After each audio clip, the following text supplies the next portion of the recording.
glucose, its equation is C6H12O6. I'm adding oxygen. Remember, I have to have oxygen. Why do you breathe? The only reason you breathe is for cell metabolism. That's it. The only reason. If you don't have oxygen, you don't survive. You have to have oxygen to go through this process. Now, through this, these are my reactants. I get products of these three. CO2, carbon dioxide. Why do you exhale CO2? I exhale CO2 because it's a product of cellular respiration.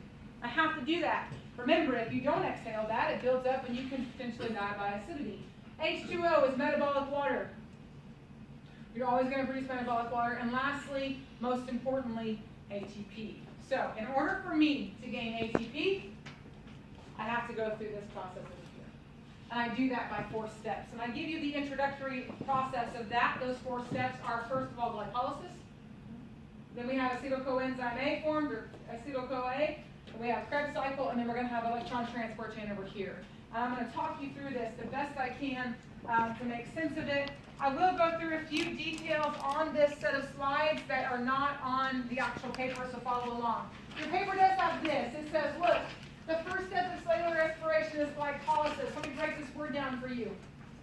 Lysis is the breakdown, in this case, of glucose. What you're doing is you're taking glucose and you're breaking it down. You are oxidizing glucose here. Now, what did I just tell you oxidation means? What are you taking away from it? Removing electrons, right? So I'm glucose, you're taking electrons from me. When I do that, what I'm going to get are 2 pyruvate molecules, okay, in the process. So when you talk about this glucose molecule I have, and these numbers are important, 1 glucose yields for me 2 pyruvate molecules. Now, in this process of making these pyruvates, it's a little bit more complicated than that, because I'm also going to have a couple of other things happen for me. Do I skip that? Okay, I do. Never mind. This is as complicated as I get here. Sorry. All right, second step. I was going to tell you about concentration gradients. I'm not going to do that now. Second step is going to be now I have my pyruvic acid. So 1 glucose becomes 2 pyruvic acids. Pyruvic acid then has kind of a fork in the road. Pyruvic acid asks a big question. Pyruvic acid says, hey, is there oxygen or is there not oxygen? Because oxygen is required, remember? C6H12O6 plus oxygen. If there is no oxygen, pyruvic acid becomes lactic acid. And I tell you that on your diagram. However, if there is oxygen, pyruvic acid becomes acetyl-CoA. Now, what's important on this aspect of cell respiration is to understand that acetyl-CoA is my entrance into step 3. The only way I get acetyl-CoA is if I have oxygen.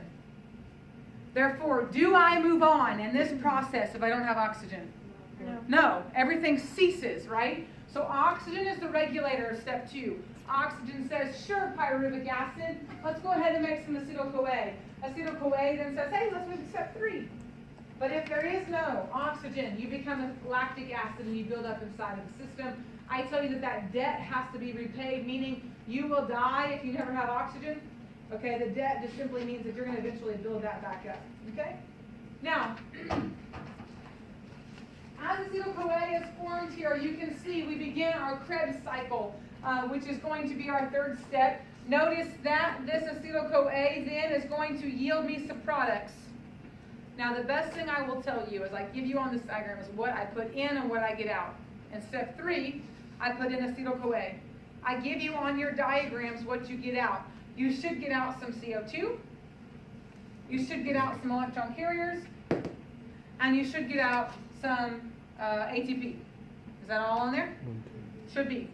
Now, if you don't know this, I think I put it on there. NADH is electron carriers. Did I tell you that? I do. Electron carriers. So, here's one mental image that you need to make at this point. Anytime I give you electron carriers right here, they're going to do what they say. They're carrying electrons to the electron transport chain. NADH. Okay? So, in